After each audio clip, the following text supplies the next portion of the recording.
¿Cómo estás? Bien, ¿y tú? Adelante, muy bien. Adelante, adelante, adelante. Vamos a cerrar acá.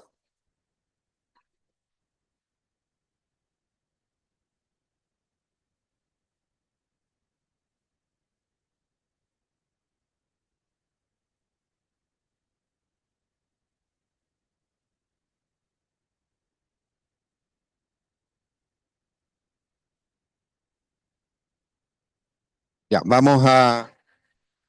Buenos días. ¿Está conectado? ¿Aló? ¿Aló? Sí. Sí, sí, se escucha bien. Buenos días a todos. Vamos a dar inicio a la reunión de este miércoles.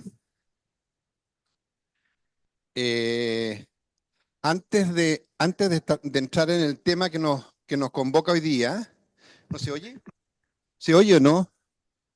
¿No se oye, José Sí, Luis? sí, sí, se escucha bien. No sé si se escucha bien.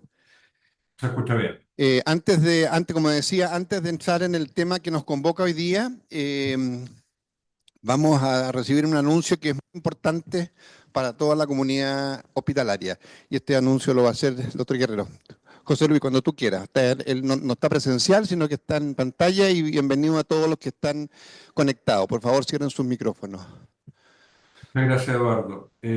Muy breve para no interrumpir la reunión.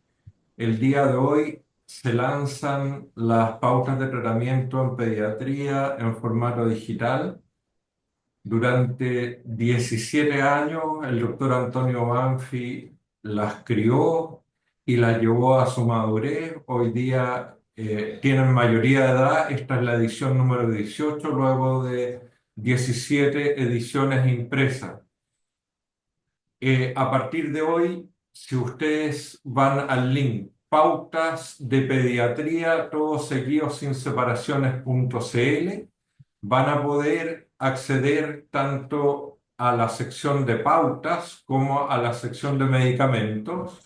En la sección de pautas, disculpen, ahí salieron unas rayas, van a ver que esto es un contenido que requiere inscripción, es gratuito, pero requiere inscripción. Ustedes ponen aceptar y crean una cuenta que va a requerir una autorización del comité editorial que es relativamente rápida. De hecho, ayer en la noche hay más de 70 usuarios que están habilitados para entrar a los contenidos y que fueron habilitados para entrar. Entonces, con su email y la clave que ustedes creen, van a poder entrar.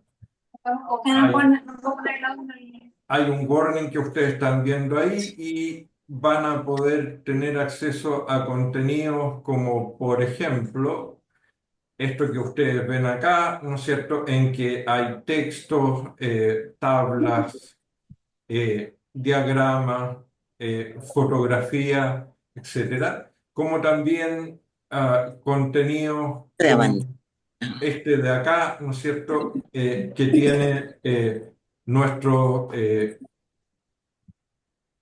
formato habitual, ¿no es cierto? Como ustedes pueden recordar del librito azul, el formato habitual. No quiero tomar más tiempo la reunión, están invitados a inscribirse y esto es un poco distinto a cómo era el libro impreso. El trabajo comunitario empieza hoy. Tenemos 3/4 de la pega hecha y en abril todos los grupos que falten por enviar sus contenidos, los que ya los han enviado y que tengan correcciones, los autores que no estén mencionados y que están asignados a una unidad. Durante el mes de abril vamos a actualizar todos los contenidos, los que aún faltan, los que quieran modificar, de tal manera que en el mes de mayo ya tengamos la versión 2025 y en abril del 2026 vamos a renovar nuevamente los contenidos. Esto está para sus computadores, para que estén de día, de noche en los turnos, para formato de teléfonos iPhone y Android también. Muchas gracias, que la reunión salga excelente. Hasta luego. Muchas gracias, José Luis. Felicitar al comité editorial y a los coordinadores de todo este trabajo, que ha sido un trabajo largo y tengo el ser testigo de mucho esfuerzo. Como dijo José Luis, hay tres cuartas partes hechas, hay un cuarto que cada uno verá lo que tiene que todavía nos falta de aportar, ¿ah? De ponernos al día las distintas especialidades para que este manual se complete. Vamos entonces a pasar al tema de hoy, que es un tema organizado por la unidad de neurología, que habla de actualización de altas capacidades. La doctora Karina Tirado nos va a hacer la presentación. Karina. Hola a todos, ¿se escucha bien? Sí. Bueno, yo soy parte, como ustedes saben, del equipo de neurología y nosotros como equipo decidimos tocar este tema. Nosotros ya lo habíamos conversado como equipo porque nos está haciendo una consulta bastante recurrente por parte de los padres que llegan con la duda si sus hijos podrían tener o no altas capacidades y quieren saber un poquito más al respecto. Y también, como está siendo últimamente bastante la tónica, en redes sociales la verdad es que es un tema que está saliendo bastante, a veces con información que para nosotros como neurólogos nos queda la duda porque vemos cómo se replica esta información, como por parte incluso de a veces de colegas que repiten estas ideas que están saliendo de especialistas que son quizás psicólogos, a veces incluso neurólogos, pediatras, distintas áreas de la salud que hablan del tema de altas capacidades, pero muchas veces desde el sesgo de lo que les ha tocado ver. Y nosotros queremos darle la mirada más basada en evidencia para tomar decisiones basadas en evidencia de qué realmente es lo que en la actualidad estamos considerando en el tema de altas capacidades. Como ustedes pueden ver, por ejemplo, esto es extraído absolutamente de redes sociales, se dicen varias frases y cosas que quedan en el inconsciente de la gente, como, ¿sabes que los cerebros con altas capacidades sienten más ira? Alta sensibilidad y altas capacidades, es decir, dando a entender que son niños o personas más sensibles. ¿Qué les cuesta relacionarse con niños de su edad?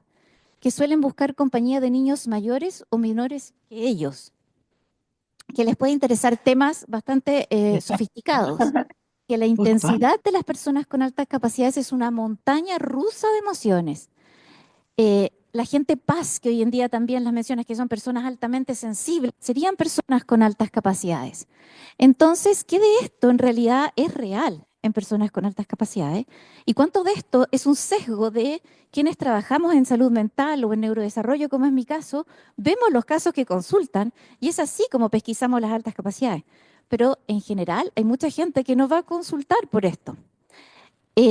Muchas veces las mamás ya han conversado este tema con sus pediatras y es muy importante lo que sus pediatras les ha dicho al respecto y la opinión que el pediatra tenga antes de venir incluso a conversar con nosotros. Por lo tanto, lo primero es entender que el concepto de inteligencia propiamente tal, que suena como algo tan resuelto entre nosotros, ¿cierto? Como que todos tenemos súper claro lo que es ser inteligente, pero la verdad es que eso no es así. Es una trayectoria que ha ido con años y años de estudio y les puedo decir que aún es una noticia en desarrollo. No tenemos claro consenso en líneas de trabajo de gente ultra especialista respecto a qué es la inteligencia propiamente tal. Porque al principio se consideraba prácticamente un talento, ser inteligente era ser superior al resto en algo, ¿cierto?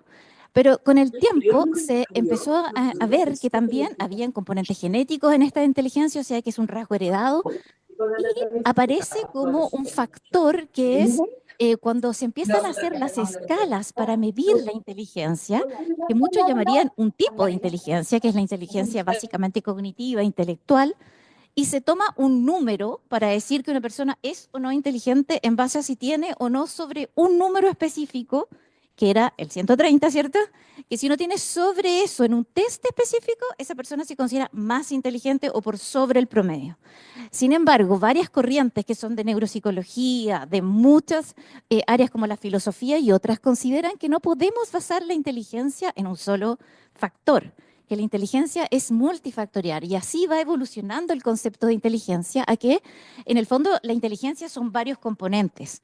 Hoy en día las escalas han acogido eso y las escalas cada vez están viendo más factores, subfactores que componen una inteligencia total, ¿cierto? Entonces uno puede ver la inteligencia verbal, visoespacial, razonamiento fluido, flexibilidad cognitiva, etcétera. Son todos componentes de la inteligencia y no necesariamente hay un solo factor que determina cuán inteligente es un humano, ¿cierto?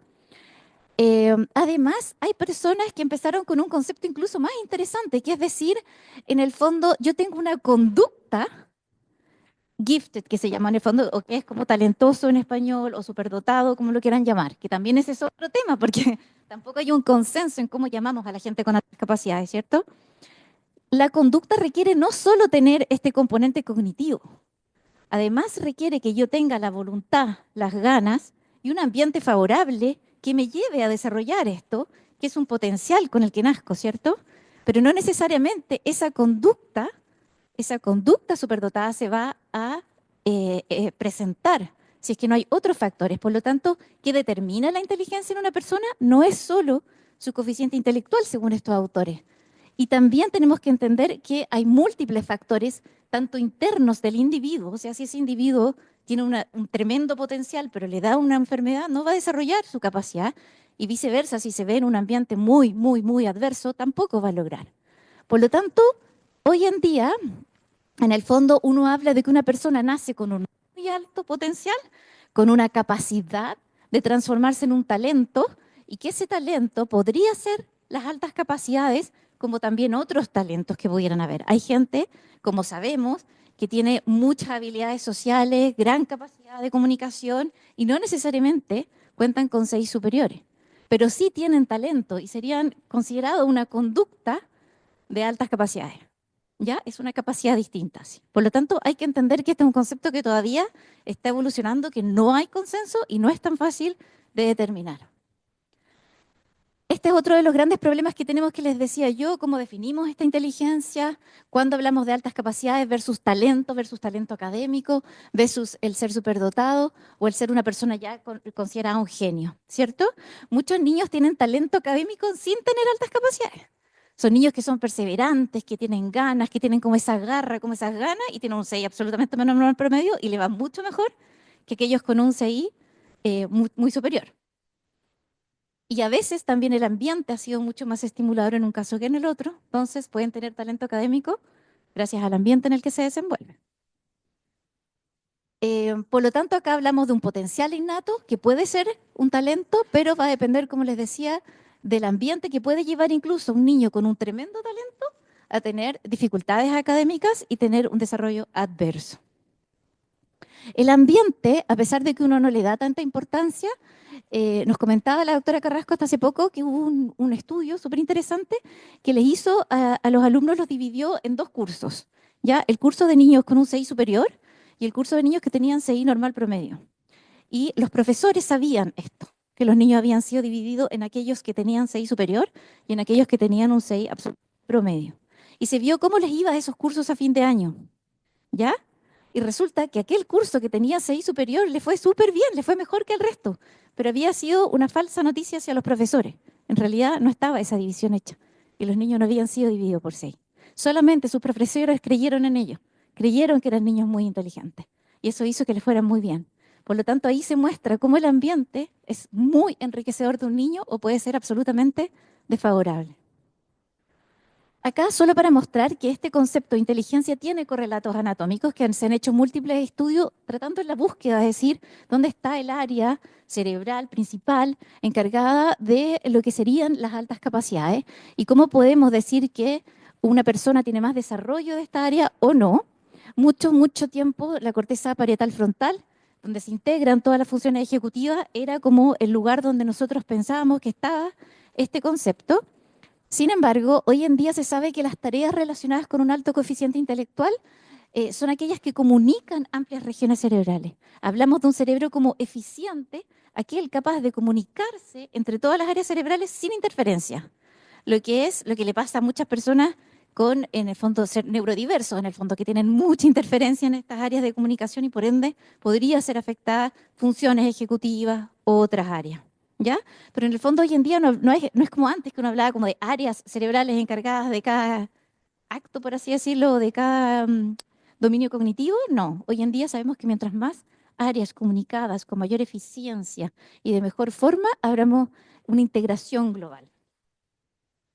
¿Cómo definimos hoy en día aún la inteligencia, la Organización Mundial de la Salud sigue considerando una persona superdotada cuando el coeficiente intelectual es igual o superior a 130. Eso sería el 5 al 7% de la población. Sin embargo, es solo considerando el concepto coeficiente intelectual, sin considerar otras variables. Hay una como asociación de Gifted Children en Estados Unidos que tiene otra definición que habla un poquito de que personas que demuestran un nivel de aptitudes sobresalientes, definido como una capacidad excepcional para razonar y aprender, o competencia, que podría ser un desempeño documentado de rendimiento que lo sitúe en el 10% superior o por encima de un grupo normativo, en uno o más dominios, sería lo que ellos considerarían como una persona con altas capacidades. Y esto no solo en temas como las matemáticas, la música o el lenguaje, sino que también en destrezas como la pintura, la danza, el deporte. O sea, habría personas que están dentro de esta categoría cuando son, no sé, olímpicos, deportistas olímpicos o músicos que han trascendido la historia, se considerarían de estos entre grupos. ¿Qué pasa con las trayectorias de estos niños? ¿Cómo podemos saber qué pasa con los niños que en el fondo eh, tienen este gran potencial? Es difícil hacer un diagnóstico muy precoz. Hoy los estudios están así full buscando cómo poder determinar que un niño muy pequeñito, porque ustedes saben que el test, el WISC, lo podemos hacer sobre los 7 años y en general tratamos de no hacerlo antes de los 8 incluso, porque sabemos que puede salir un poquito castigado a los 7.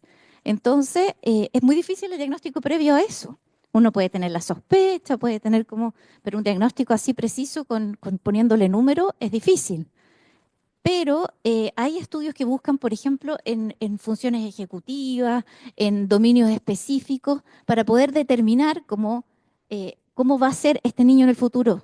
En el fondo, que poder buscar estos niños que tienen este potencial y trabajar con ellos, ¿ya? Una de las principales hipótesis es que la memoria de trabajo sería un indicador muy precoz de un futuro niño con altas capacidades o eventual talento académico.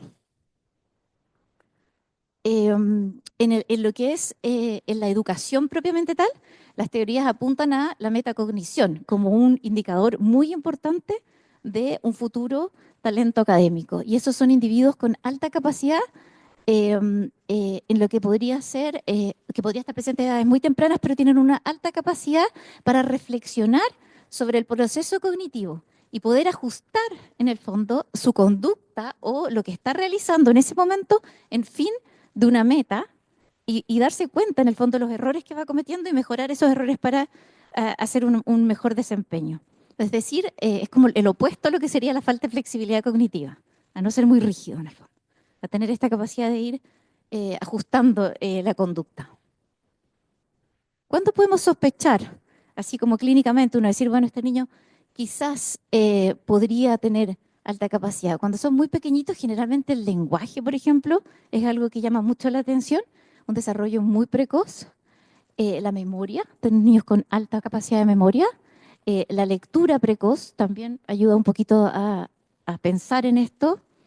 Pero es súper importante acá a los papás decirles como, mira, estos son indicadores aislados y hay que ir a ver como la totalidad del niño, porque también pueden ser indicadores de alguna neurodiversidad. Entonces hay que ir a pensar también, no vaya a ser un niño dentro del espectro, que también es mucho lo que está pasando, que son niños que en realidad están dentro del espectro, pero las mamás prefieren decir que tiene altas capacidades. Pero en realidad uno sabe que es un niño que además tiene muchas más cosas que solo una lectura precoz. Entonces, ojo con eso. También este interés social hacia los adultos, tener conversaciones que son más elevadas, curiosidad, mucha curiosidad por las cosas, mucha facilidad de aprender. Y siempre el lenguaje está como muy por sobre el promedio, incluso a partir de los 6 años tienen como un lenguaje muy adulto. Y tienen un tema así que suelen no importarles tanto como a otros las cosas más rutinarias, las cosas como del día a día. Entonces, incluso a veces pueden pasar como un poquito despistados porque les interesan las cosas como un poco más elevadas y como que dejan de lado un poco cosas que uno dice como, es tan inteligente, pero no sé, no se sabe abrochar los zapatos. Y para él no es tema abrocharse los zapatos, entonces como que deja esas cosas un poco como de lado. El sentido del humor avanzado también, una sensación un poquito más perfeccionista que el resto. Y sobre el desarrollo emocional, que es algo que se habla mucho, y que nosotros como que a mí siempre me queda esta duda de que tanto se comenta. Y la verdad es que viendo evidencia como en estudios, uno ve que a la fecha no hay consenso sobre cómo la inteligencia emocional se correlaciona con la inteligencia global. Uno podría decir que uno puede tener muy elevada una por sobre la otra, puede tener ambas elevadas, no necesariamente una por sobre la otra siempre. Em, no hay evidencia a la fecha que las altas capacidades otorguen mayor inteligencia emocional, ¿ya? Em, los autorreportes en general ellos son más lapidarios consigo mismos cuando autorreportan sobre inteligencia emocional que unos test más objetivos como vistos desde afuera. En general ellos como que no perciben eso. Y sobre la sensibilidad y ansiedad, que es lo mucho que se habla, los estudios fallan en demostrar que alumnos con altas capacidades sean más sensibles o presenten más ansiedad que los grupos controles.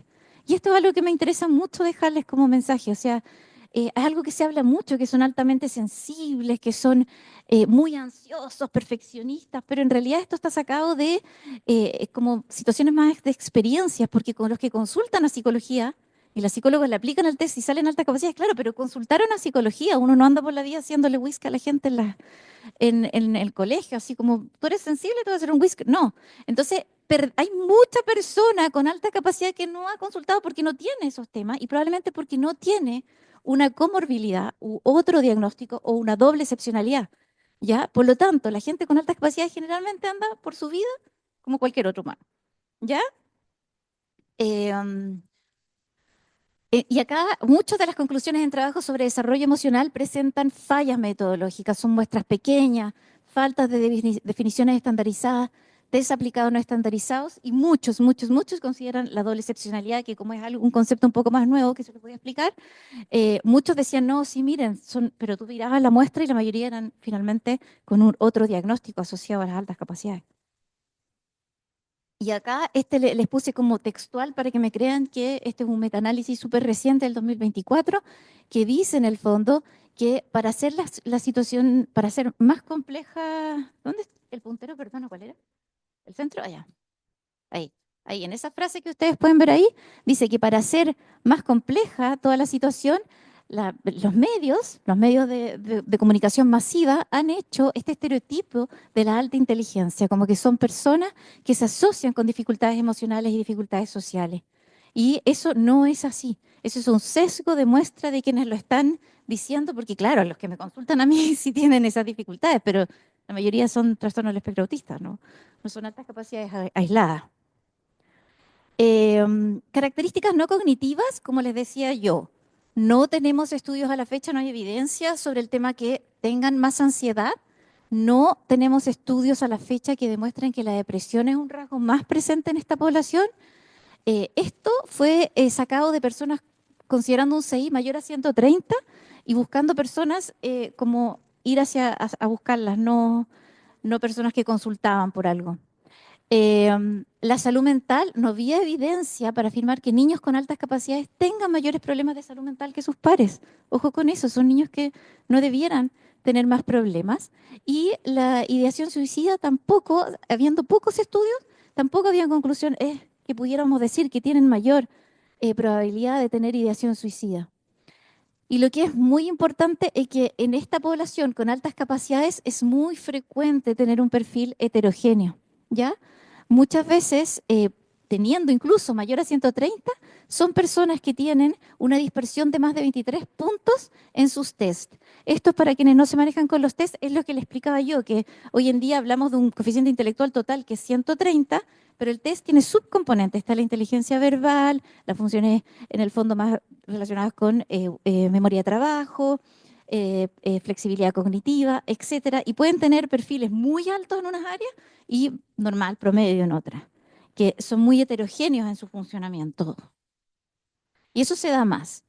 También mucho se habló que eran niños que tenían muchas dificultades en dormir. Esto se los puse también porque a veces la mamá me pasaba que dice, no, es que él como tiene altas capacidades, como que se respalda en que duermen mal y no, hay que ponerle horario, igual que a todos los otros niños, y si le gusta leer, fantástico, pero el sueño no se tranza ni con pantallas, ni con libros, ni con nada, o sea, sigue siendo el horario de sueño, ¿ya? Y los estudios tanto como de encuestas sobre hábitos de sueño, nos encontraron diferencias en la hora media de acostarse, las horas de sueño, los problemas de sueño o el uso de dispositivos.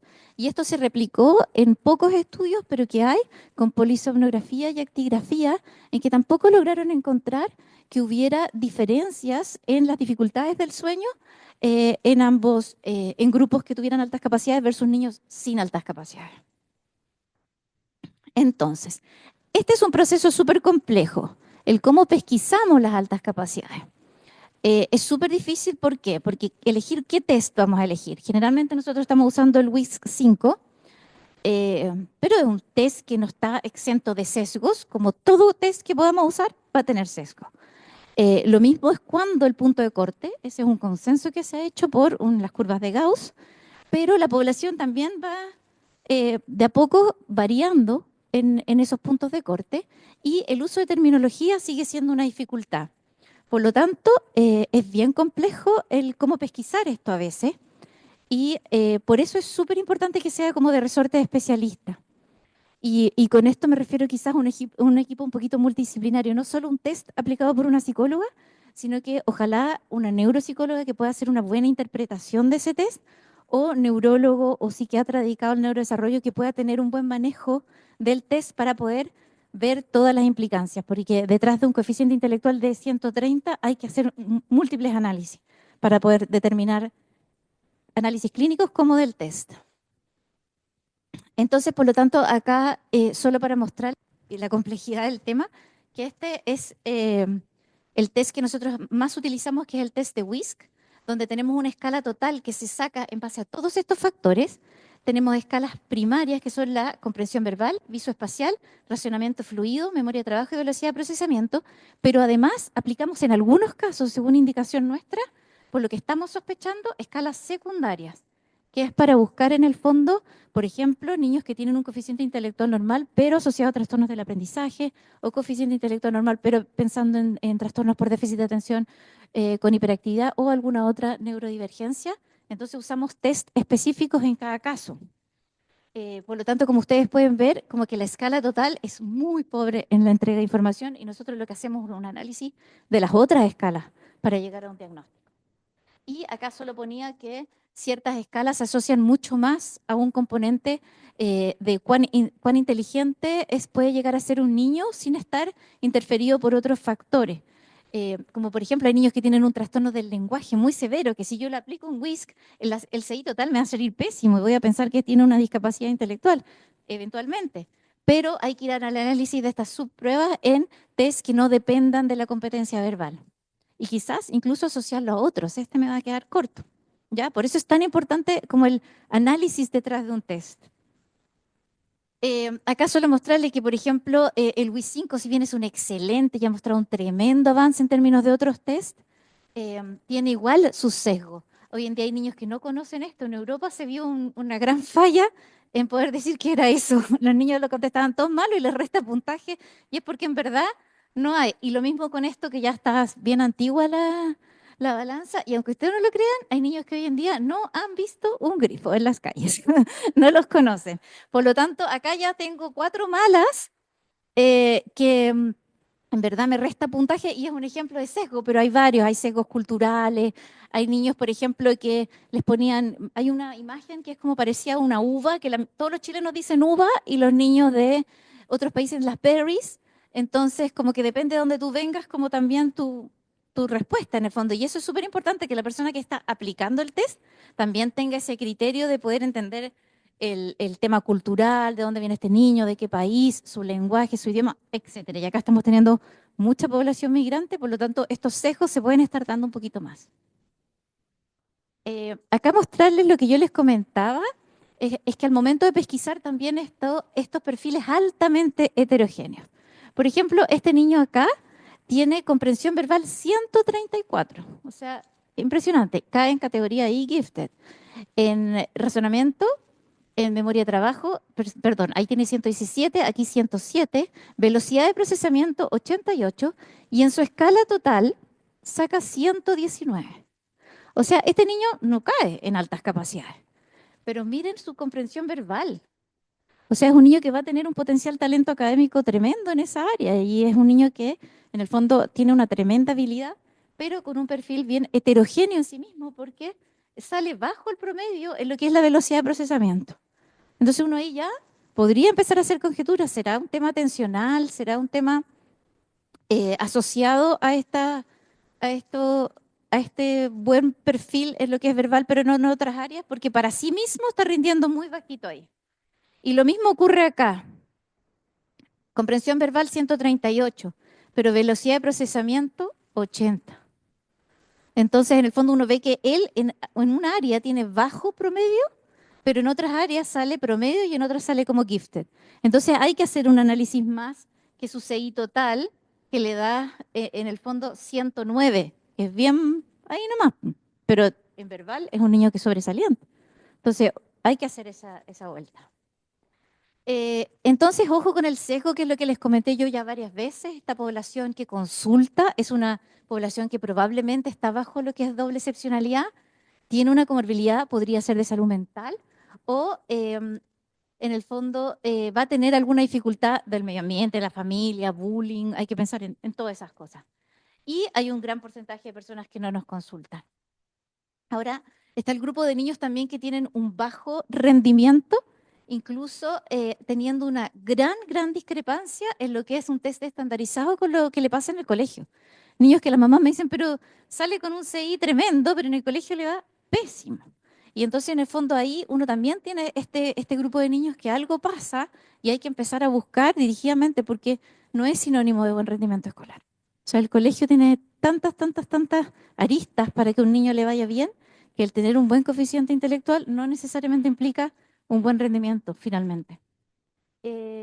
Y es una prevalencia harta de niños que tienen esta condición de una discrepancia importante entre rendimiento. Y ahí uno lo que tiene que pensar es si no hay doble excepcionalidad, si ya la descartó, pensar en un ambiente desfavorable. La doble excepcionalidad, no hay un consenso aún en la definición, pero son individuos que poseen simultáneamente altas capacidades y algún trastorno del desarrollo, del neurodesarrollo. ¿Ya? Esto ya sí está súper demostrado, es una condición que existe. Son niños que pueden tener altas capacidades y déficit de atención. Muchos estudiantes de medicina, de hecho, puede estar en esa línea de altas capacidades y personas con déficit de atención así como de libro, pero igual les va bien. En el fondo hay gente que tiene esas características. Hay mucho también trastorno del espectro autista. Y yo diría que acá es lo que a mí, en cierta manera, me preocupa, porque incluso colegas, he leído a muchos colegas hablando como, no, yo creo que este niño tiene altas capacidades, está mal diagnosticado, pero uno empieza a ver, y claro, intereses restrictivos profundos, pocas habilidades sociales, no duerme, irritabilidad. No, pero es que todos se embarcan en que son altamente sensibles, que tienen problemas del sueño, todo lo que hablamos. Entonces empezamos a enmascarar y enmascarar lo que en verdad es un trastorno del espectro autista. Entonces, ojo con eso, yo creo que ahí hay un mensaje, que no hay evidencia que diga que estos niños con altas capacidades deberían tener esas otras dificultades. Eso es porque hay algo más y hay que ir a buscarlo. Entonces, cuando tienes altas capacidades, más un trastorno del espectro autista, más déficit de atención, más trastorno del desarrollo de la coordinación motora, trastorno de aprendizaje o trastornos del ánimo emocional, uno habla de una doble excepcionalidad. En el caso de la dislexia, es algo que está demostrado y es súper llamativo, porque uno dice, ¿cómo alguien con un coeficiente intelectual alto va a poder tener además un trastorno del aprendizaje tipo dislexia? Y es en el fondo una dificultad en la lectura. La dislexia clásica es con un 6 normal, pero aquí se da en niños con un coeficiente intelectual sobre 130. Y muchas veces habían teorías en el fondo, algunas que decían que como son dos tipos, en el fondo el procesamiento fonológico es independiente de la inteligencia, era totalmente esperable que uno pudiera tener una trastorno del aprendizaje de estas características en el contexto de altas capacidades. Pero hay otras teorías que dicen que no, que las altas capacidades debieran ser un factor protector para alguien con un trastorno del aprendizaje. Y la verdad es que es un poco sí, nunca van a ser igual a la población, pero el tener altas capacidades te hace tener una dislexia, por así decirlo, un trastorno del aprendizaje más leve. Se usan mecanismos compensatorios. Que el factor cognitivo destacado relacionado a la lectura, perdón, como la memoria de trabajo, puede compensar los déficits que se observan en pacientes con estos trastornos del aprendizaje. O sea, compensan un poquito, pero siguen estando por debajo, pero si hacemos 3 grupos, aquel con altas capacidades y trastorno del aprendizaje va a tener un menor funcionamiento lector que un niño normotípico, pero va a ser superior a aquellos con CI normal y solo trastorno del aprendizaje. Y esto es un poco la explicación de lo mismo. Y el déficit de atención también es otra condición del neurodesarrollo muy demostrada en términos de niños con altas capacidades. Y también siempre se busca el saber si esto es un factor protector el tener altas capacidades o en realidad da igual. El déficit de atención se manifiesta de la misma manera. En la práctica yo creo que estaríamos de acuerdo quienes trabajamos en neurodesarrollo que el tener un buen coeficiente intelectual u altas capacidades en general es factor como un poco protector sin que no estén presentes los síntomas del déficit de atención con hiperactividad, están igualmente presentes, pero generalmente uno los ve un poco más leve y funcionan mejor en general, salvo cuando el componente de regulación de la conducta está muy alterado, que ahí uno ve que es súper complejo, porque son niños con mucha regulación conductual, mucha impulsividad y altas capacidades. Entonces, un niño altamente desafiante para un adulto. Los niños y niñas con altas capacidades más déficit de atención tienen mejores habilidades de atención y lectura que niños con déficit de atención y CI promedio. A pesar de esta ventaja relativa, los niños con alta capacidad y déficit atencional también pueden encontrar dificultades en la escuela y resultados psicosociales preocupantes. Y esto requiere, por lo mismo, de un diagnóstico, adecuación y apoyo a nivel escolar, a lo mismo que ocurre con cualquier niño con déficit de atención. Eh, Hay pocos estudios clínicos y las implicancias clínicas de este subgrupo. En el fondo todavía falta mucho estudio en esta área. Se me pegó. Mm.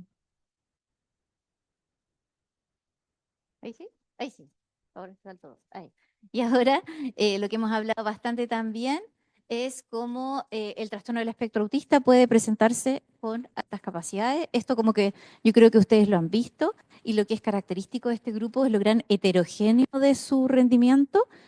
Personas que pueden tener un talento sobresaliente, pero también niños con bastante buen rendimiento, pero siempre en una forma muy heterogénea de funcionamiento. Em, Estos niños sí o sí tienen que tener las alteraciones en la interacción social asociadas y los intereses restringidos y profundos. Esas son características propias de la población y si tú ya cumples con esos 2 diagnósticos y además tienes las altas capacidades, no puedes atribuir estas características a las altas capacidades. Esto significa que es una doble excepcionalidad. Y muchas personas como que creen que un niño dentro del espectro autista tiene altas capacidades porque tienen una habilidad excepcional en algo, ¿cierto? Todos se acuerdan, o quizás no todos porque yo soy mayor, pero la película Rain Man, que fue muy famosa en su minuto, hoy en día para los más jóvenes es Sheldon, que tienen como habilidades excepcionales, pero en otras claramente tienen mucha dificultad, que es la interacción social, en cómo son rígidos, poco flexibles cognitivamente, con el tema trabajo en equipo y esas cosas les cuesta mucho. Por lo tanto, son personas que si bien tienen un talento, como podríamos decir, no tienen la generalidad de lo que uno necesita para caer en el grupo de alta capacidad, ¿cierto? Y un 10% de la población TEA tiene esta característica de tener una habilidad excepcional aislada, sin estar en el contexto de la alta capacidad, porque solo una habilidad muy específica es como un perfil extremadamente heterogéneo. Y las tasas estimadas de niños TEA con altas capacidades serían alrededor de un 0,7 hasta un 2%. Y nuevamente se habla del factor protector versus el factor de riesgo en tener un alto funcionamiento. Algunos autores plantean, en esto está como que la balanza así para un lado para el otro, porque algunos plantean que un coeficiente intelectual se correlaciona de forma positiva con la inteligencia social. Y esto lo hace a través de un mecanismo que es como el poder hacer reconocer emociones faciales, en que niños con mayor intelecto tendrían mayor capacidad, esta mejor habilidad. Sin embargo, algo que a mí me pareció súper interesante es que otro estudio que veía las capacidades adaptativas de niños con altas capacidades y autismo en la trayectoria de sus vidas, y se ve que las conductas adaptativas, el deterioro en estas era igual en aquellos niños con trastorno del espectro autista y altas capacidades versus aquellos con solo trastorno del espectro autista y 6 normal promedio, es decir, su capacidad de adaptación, en el fondo, en la vida, de integrarse, de relacionarse, sigue siendo de alta dificultad para esas personas, ¿ya? Por lo tanto, no sería un factor tan protector. Y acá es donde ocurre el doble enmascaramiento, donde las dificultades enmascaran los talentos, es decir, una persona con muy poca habilidad social puede no parecer con alta capacidad, y el tener esta alta capacidad puede enmascarar un poco, sobre todo, como saben ustedes, en población más femenina de alto funcionamiento, puede enmascarar un poco los síntomas del espectro autista, a expensas de salud emocional o salud mental. Por lo tanto, uno dice las dificultades enmascaran los talentos y los talentos enmascaran las dificultades. Y en el fondo, como algunas conclusiones, las definiciones, sabemos que todavía no contamos con definiciones certeras. Esto como que todavía está en amplia investigación, desarrollo. Estamos aprendiendo sobre la doble excepcionalidad también. Es una condición difícil de pesquisar, de resorte yo diría, como de especialista. Hay que tener harta formación en los test, en la clínica, saber diferenciar. Ustedes saben que todos los trastornos del neurodesarrollo tienen esa dificultad, que se sobreponen demasiado los síntomas, se comprometen demasiados dominios y hay que saber identificar es el que más está en ese momento generando las dificultades de la vida diaria del individuo. También hay un sesgo, hay muchos sesgos en la población catalogada de altas capacidades, los que consultan, los que le hacemos test, pero no sabemos qué está pasando en toda la población. Eh, Recordar y reinsistir en que no hay a la fecha estudios que respalden que las personas con altas capacidades tienen mayores problemas neuropsiquiátricos que la población normotípica. Y es muy importante que los médicos, que nosotros tomemos decisiones de medicina basada en evidencia y que los medios no sean los que marquen la pauta ni nos marquen como las ideas que estamos teniendo sobre las condiciones.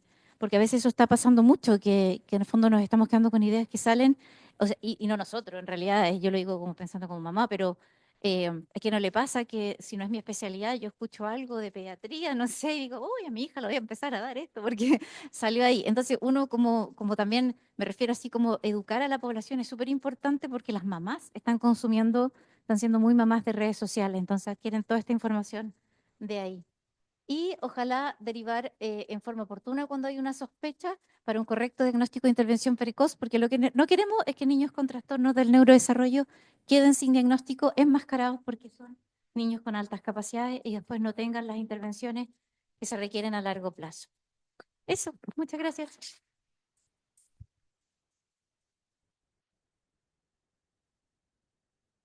Muchas gracias, Karina. Un tema súper interesante, la definición del término y cómo se incorpora a nosotros como pediatra cuando enfocamos en lo que es el desarrollo de un niño que está enfrentado a estas definiciones. ¿Ah? No es lo mismo que un adulto que ya se definió ya o uno ya está en etapa de deterioro. Hay algunos puntos ahí que yo creo que hay unos puntos que uno sacaría poco puntaje ahí, digamos. Pero los niños no. Entonces ahí hay todo un punto. ¿Ah? Comentarios me imagino que van a ver. Yo quería hacer uno justamente en lo que estaba diciendo. ¿Ah? Uno ve como pediatra, quería llevarlo a ese término, como pediatra general, niños que digamos que demuestran en la conducta a veces capacidades que uno tiene la intuición de que los va a desubicar. Entonces yo no sé realmente si ser inteligente para el desarrollo de un niño o ser con capacidades muy elevadas realmente colabora en que lo que uno pretende en los niños, que sean felices y sanos mentalmente y físicamente, porque los hace infelices, ¿eh? O los lleva riesgosamente a una infelicidad por ese desequilibrio que ellos van encontrando en su desarrollo, en sus comparaciones con sus compañeros, en fin. Y uno termina un niño con gran capacidad en un área, pero tremendamente infeliz en otras. O sea, va, digamos, comprometiendo otras áreas. Entonces, ¿cómo uno como pediatra, aparte de derivarlo cuando uno ve que tiene niños que tienen este problema, puede ir enfocando a los padres que a veces estimulan estas gracias, ¿eh? Que a veces uno los comienza a ver que son, francamente, a veces en el área de TEA, digamos, como Asperger, por ejemplo, que son temas que niños desarrollan. Yo me acuerdo de un niño que sabía todos los dinosaurios que existían a los como 4 años. Entonces los papás lo encontraban genial. Y yo lo miraba y tenía dudas si eso era genial o no era genial. ¿Te fijas? Ese es un tema. Ahí yo creo que por lo mismo es fundamental un correcto diagnóstico, porque claro, un niño que ya se sabe todos los dinosaurios, uno dice esto podría ser dentro del espectro, entonces ampliar la anamnesia, la búsqueda, y ahí derivar como para poder empezar con talleres de habilidades sociales, decirle a los papás que no los metan al taller de robótica, sino que a actividad física, porque muy probablemente ahí va a estar más bajo, o actividades compartidas, a natación, no sé, desarrollar la parte más motriz, pero como que uno tiene que, porque claro, los papás tienden a sobreestimular lo que los niños son buenos, y nosotros lo que le decimos a los papás, haga todo lo contrario. Si su hijo es muy bueno en algo, bueno, déjelo también en eso, pero estimule las otras áreas, que son las que están más deficientes, ¿cierto? Cuando tu hijo es muy bueno para el trabajo en mesa, llévalo a hacer un deporte y oblígalo a que tenga que jugar en el parque y subir las escaleras, como en el fondo potenciar esas otras áreas. Y es fundamental eso, habilidades sociales, un área, no todos nacen con habilidades sociales, y es un área a desarrollar. Comentarios. ¿Alguien quiere opinar? Acá ya, ahí. Un segundo. Hola. Dios, Hola, no soy Pablo Blanco por si acaso, se me ocurrió. Ahora, ensayamos ayer. no. No, es que esta presentación yo la había visto antes, pero ahora me hizo entrar un ruido a otras cosas. ¿Se escucha o no? Sí. No te escucho. Ahí sí. Ya, que esta presentación yo la había visto antes, pero ahora me hicieron ruido a otras cosas. Em, y yo, un poco para contestar, yo creo que depende mucho de las condiciones asociadas que tenga el niño, no solo TEA, por ejemplo. Porque vemos mucho trastorno ansioso. Vemos muchos trastornos obsesivos también, a veces en algunos casos también de conducta alimentaria, porque ahí en el fondo hay más capacidad, hay más espacio, más capacidad de pensar, más opciones, más posibles vías, y en el fondo cuando los cabros tienen un trastorno espectro autista o tienen alguna otra condición, al final, claro, los abruma. Y lo que decía la Karina, yo creo que también es, o sea, para reforzarlo, que adaptarse y enmascarar.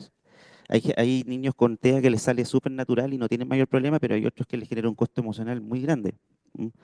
Y terminan agotados en el fondo de estar todo el día como adaptándose, y de hecho hay algunos que llegan sobrecargados sensorialmente, o sea, llegan como a acostarse y dormir.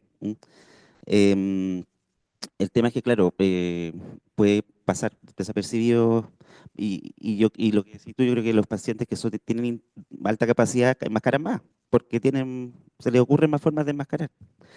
Em, Eso. Y un comentario de cómo lo refieren los niños, porque yo creo que eso ayuda. La doble excepcionalidad en el fondo es un concepto en el que académicamente está más arriba que sus pares, pero emocionalmente está más abajo que sus pares.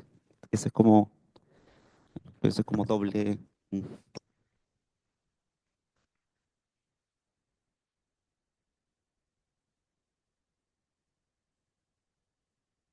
Muchas gracias por la presentación, muy interesante. Una pregunta. En un niño que tiene exclusivamente altas capacidades, ¿necesita alguna cosa especial? O sea, ¿cuál sería el objetivo de tratar de diagnosticar al niño que solo tiene altas capacidades? ¿Hay que tratarlo de una manera especial? Eh, ¿Hacer alguna intervención? En general, a nivel educacional, sí. Como que los colegios, acá en Chile no existen muchos programas, bueno, está el PENTA-UC, hay algunos, pero muy en pañales, pero en otros países hay programas específicos donde los niños son adaptados, así como se le hace plan de adecuación curricular o plan de apoyo individual a los niños con algún trastorno del neurodesarrollo, a ellos se les hace un plan de apoyo individual. Porque si no pueden caer en esto que llamábamos como el bajo rendimiento, porque básicamente se aburren. En el fondo es estar escuchando 10 veces la letra A cuando tú ya te sabes la Z. Entonces, como que en verdad empieza a pasar eso del aburrimiento, y también ellos son niños que requieren como el desafío intelectual, lo buscan. Entonces, sería bueno a nivel como educacional tener estos programas que a veces como que los separen y los lleven a algo más académicamente más demandante. Es por eso, en el fondo, más que nada el diagnóstico, pero no necesariamente va a ir emocionado a problemas eh, emocionales, salvo que después esto arrastre cuando no se ve a tiempo. Sí, muchas gracias, Karina, por tu presentación. Te quería preguntar si hay estudios poblacionales en Chile sobre coeficiente intelectual promedio de los niños y cuánto influyen los determinantes sociales en eso. Ujú. Y nosotros realizamos una experiencia acá en el hospital de un estudio de investigación de niños que habían tenido enfermedad meningocócica y que estábamos evaluando las secuelas. Hicimos un estudio por kinesiólogo, medición de audición, fisiatra y psicóloga que hizo un WISC 5. Y entonces lo que nos llamó la atención es que el grupo control que usamos, que eran niños pareados por edad y sexo con los pacientes que habían tenido esta enfermedad, tenían un coeficiente intelectual bastante bajo para lo que tú estás describiendo. Entonces yo quiero saber si esas dos cosas, si hay un rol en los determinantes sociales sobre el coeficiente intelectual, en lo que ustedes ven, y si hay estudios poblacionales que digan los niños chilenos se mueven en este rango. El estudio está hecho porque para validar la escala de el WISC 5 se tuvo que hacer, lo hizo el equipo de la Católica, un estudio con harta gente, o sea, una población alta como para poder extrapolar los resultados que la escala pudiera ser aplicada y esta escala está validada en Chile. Entonces, ahí la Jimé me puede complementar un poquito porque dale, no, está más al día con el trabajo. Y sí se vio, y también está súper al día, dale, con los factores socios. La pregunta es tuya. Hola. No, hola. Sí, bueno, la Karina lo dijo. El WISC 5 fue estandarizado en Chile. El grupo de Ricardo Rosa en la Católica es el que ha ido estandarizando progresivamente, ya creo que 3 versiones. Y el WISC 5 se estandariza, quiere decir que se hace en una amplia población, distintos niveles socioeconómicos, y gracias a esa gran estandarización es que se pueden trazar los puntos de corte. ¿Ah? Donde está el 100 y donde están las -2 o +2 desviaciones estándar. Así que está hecho en base a la población. Y efectivamente demuestran que hay una relación, una asociación directa entre nivel socioeconómico y CI. Y que esa asociación se ve muy tempranamente, ya en el preescolar. Entonces es bien dramático. Por eso es que Rosa alguna vez hizo una publicación que fue bien polémica y decía, dime en qué colegio estudias y te diré qué CI tienes. Porque efectivamente existe ese sesgo. Ahora, ¿por qué? Es una pregunta interesante. Y no solo se trata de factores culturales, también se trata de factores biológicos.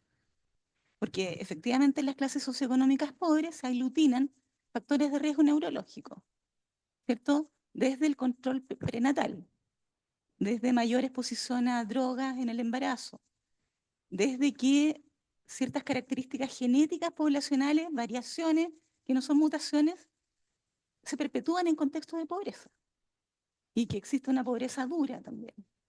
Ahora, esto no es políticamente correcto andarlo diciendo, ¿cierto? Que hay también una pobreza dura desde el punto de vista genético, eso no es algo que uno quiera andar diciendo. Y también existen esas variables ambientales modificables sobre las que tenemos que luchar, ¿cierto? Y que podrían marcar la diferencia. Y lamentablemente es una diferencia que se da a tempranas edades. También se ha medido el repertorio de palabras de las cuales es expuesto un niño en niveles socioeconómicos bajos versus altos, y que es dramáticamente diferente. Y cuando uno clasifica inteligencia, que como llegamos medio tarde, no, caché si viste lo de la inteligencia cristalizada versus la fluida. La inteligencia cristalizada de alguna manera tiene que ver con cuánto uno sabe del mundo, cuánto conocimiento tiene, cuánto léxico tiene. Porque si uno tiene más conceptos en la cabeza, tiene más capacidad de reflexionar sobre esos conceptos. Una persona que sabe, por ejemplo, de medicina, y ve una persona que le salieron, que está ahí haciendo algo raro, puede decir, puede tener un ataque epiléptico, puede estar haciendo un infarto cerebral, puede estar haciendo esto, aquello. Y una persona que ignora completamente aquello puede pensar, uy, lo poseyeron y punto. No hay ningún análisis. Si una persona sabe de botánica y va a un bosque, puede hacer muchos más análisis que lo que hace una persona que es ignorante de las plantas, ¿cierto? Y entonces el nivel de razonamiento y reflexión en base al puro vocabulario es tremendamente importante, y eso también es una desventaja en las clases socioeconómicas bajas. Hay nuestro afán de decirle a las mamás, usted tiene que leerle cuentos, tiene que contarle cuentos, tiene que, en fin, y todo eso. Sí, así. Yo quería hacer una pregunta. Hoy día, digamos, el exceso de información o el exceso de acceso a información que tienen los niños pasivamente. Uno, eh, digamos, uno sabía que el ocio en el niño hace que el niño cree, se imagine cosas. desarrolle cosas que nagan como de adentro. Hoy en día uno tiene la sensación de que el niño tiene todo pasivamente ingresándole y tiene acceso muy fácil. ¿Qué es mejor para el desarrollo del niño? Para tener un niño con un desarrollo intelectual mejor en la vida. El tener disponibilidad de esta información que estamos teniendo hoy en día digamos, restringirla y generar que el niño naturalmente, el niño es motivado. Si uno lo deja solo, uno lo ve, no sé, en los hijos y ahora en los nietos, uno ve que uno lo deja solo y el niño comienza a inventar cosas para hacer. Pero si uno le pone una información, ya sea en la televisión o qué sé yo, un libro, el niño va adquiriendo información, pero no sé si la va creando, no sé si me explico, digamos, desde el punto de vista de desarrollo intelectual. ¿Qué va a ser mejor para un niño? Sí, mi interés profundo tocó ya. Yo me dedico mucho al tema de las pantallas y cómo estas influyen en el cerebro de los niños. Entonces, hace poco hicimos una revisión y una de las cosas más novedosas que hay, más llamativas, es cómo nos están literalmente controlando los dispositivos, porque todo esto que nosotros le llamamos como dijo el doctor, que mind wandering, que es como cosas que yo tengo en mi cabeza, me pongo a pensar en algo, esos ratos vacíos que uno tiene como de imaginarse cosas, pensar. Eso nosotros antiguamente, en el fondo lo controlábamos, hacia dónde iba nuestra mente, lo que estábamos pensando. Los niños hoy en día, unos esperan, y ojo, los adultos mucho más, cómo nos controlan lo que estamos pensando, lo que estamos consumiendo. Nos sentamos a esperar el doctor y nosotros no esperamos ni un minuto y sacamos el teléfono. Y esto nos empieza a controlar con los algoritmos hacia dónde está pensando nuestra mente. Todo el rato la gente ya no quiere estar porque le incomoda estar sin hacer nada. Así estar sentada haciendo absolutamente nada, tirada en la cama mirando el techo, eso ya como que no existe. Porque sacas al tiro de tu bolsillo el dispositivo o hay una pantalla o hay algo que te está llevando hacia una parte, pero está llevado desde afuera. Entonces está controlando hacia lo que los niños deben consumir, hacia lo que los algoritmos los llevan. Y lamentablemente también lleva a que esto de que si yo empiezo a buscar gatos, porque me gustan los gatos, el algoritmo va a tener miles de millones de gatos y lo hace más adictivo cada vez porque es lo que a mí me gusta. Pero también no me da la opción de conocer quizás elefantes, que podría haber sido otra opción en mi vida que hubiera sido súper interesante, pero es que el algoritmo te llevó tanto a los gatos que te hacía especialista en gatos y no viste otros animales, porque no se dio la opción. En el fondo, no es como un libro fijo que tú tenés 100 imágenes, sino que esto te empieza a mostrar aquello de que te va llevando hacia algo. Y así va llevando hacia ideas. Entonces uno dice, como claro, hay un monito animado que está súper de moda, pero ¿está realmente de moda o es que el algoritmo lleva a los niños a ver siempre ese mismo monito? ¿Es algo que realmente consumen todos los niños? ¿Habría niños que no le hubiera gustado si monito hubiera preferido otra temática? Entonces, sin querer, tanto a los adultos como a los niños, no estamos teniendo estos espacios libres, donde la cabeza no piensa absolutamente nada. Porque hasta antes de dormirse estamos con el teléfono. Entonces, eso es súper complejo. Y de todas maneras es mejor tener ratos libres, sin pantalla. Un tema fascinante lo encuentro yo. Vamos a leer unos WhatsApp.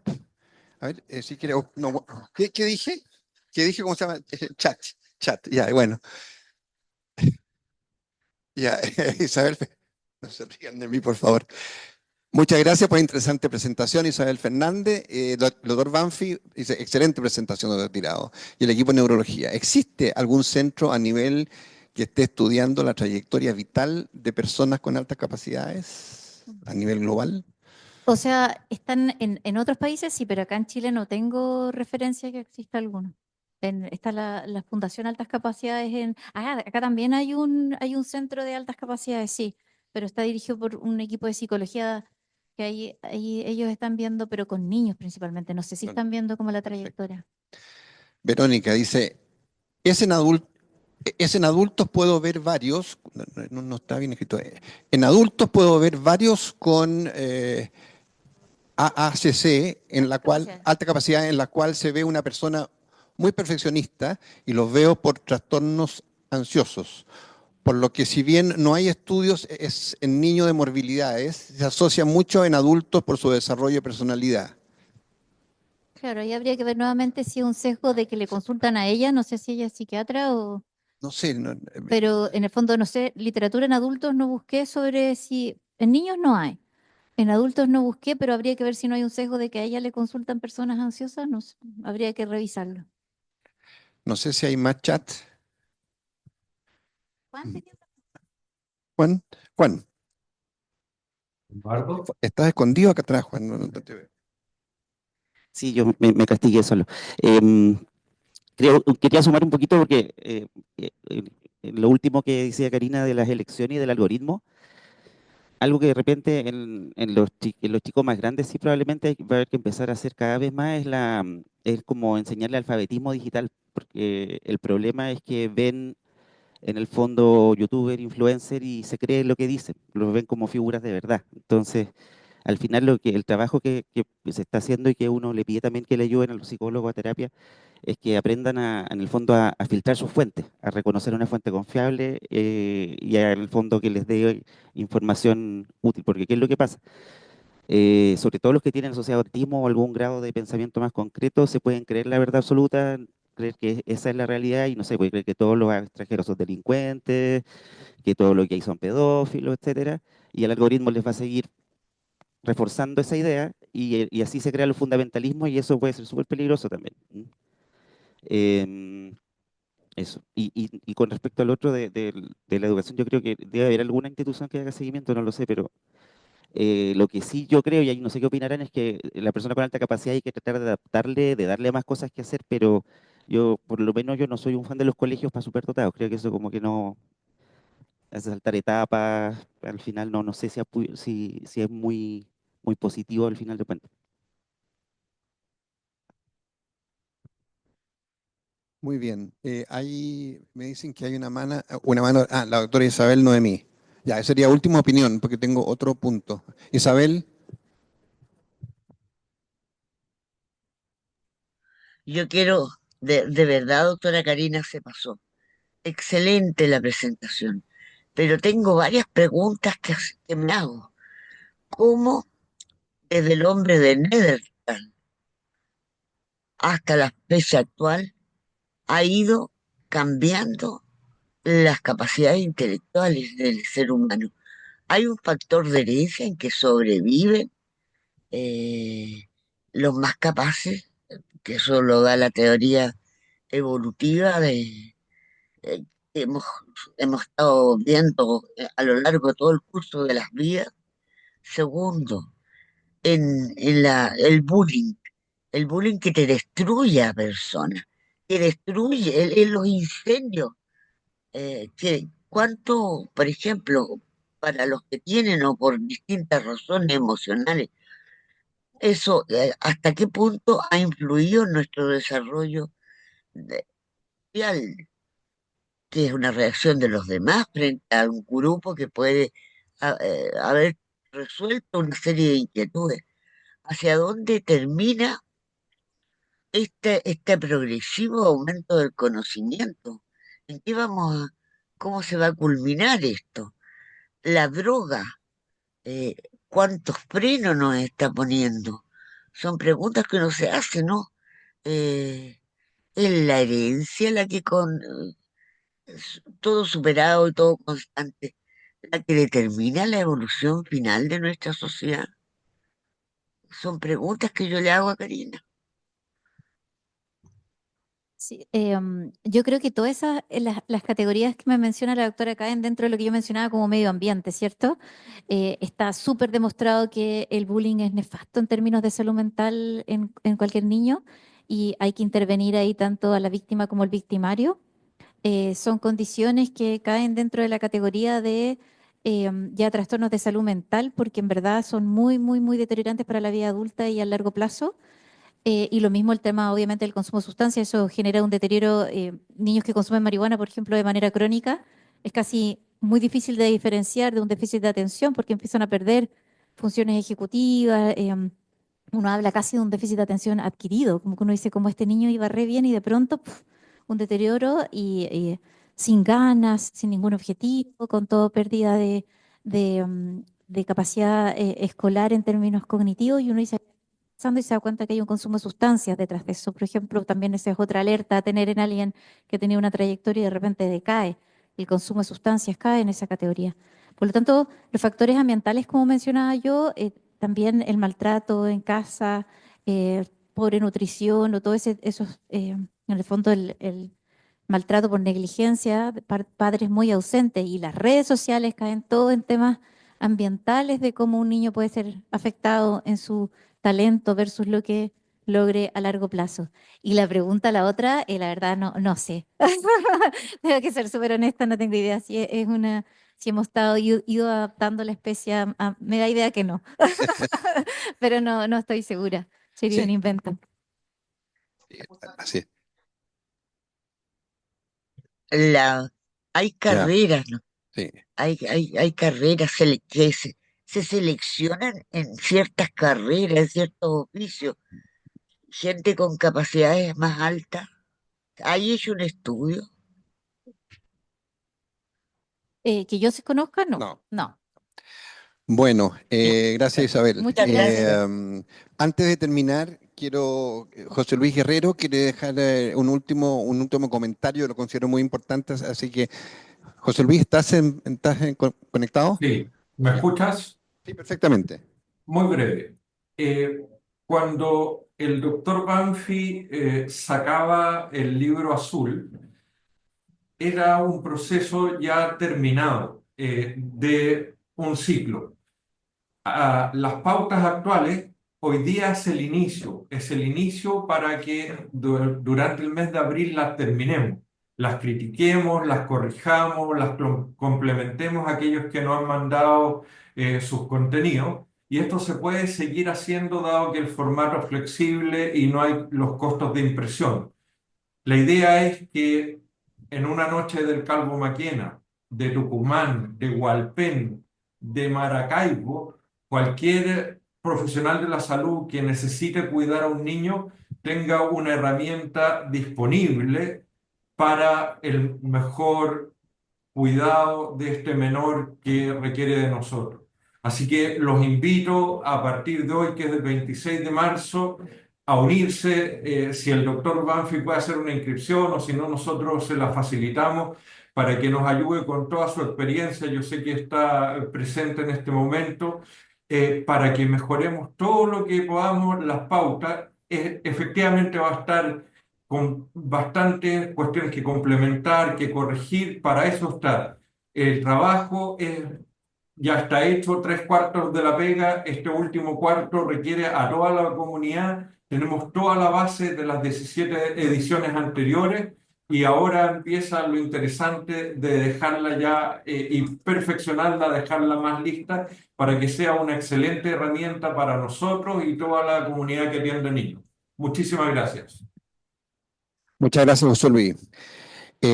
Bueno, y gracias a ti, Carolina, por la presentación, un tema que nos deja en reflexión. Así que un millón de gracias a usted y a la unidad de neurología por esta presentación. Nos vemos el próximo miércoles.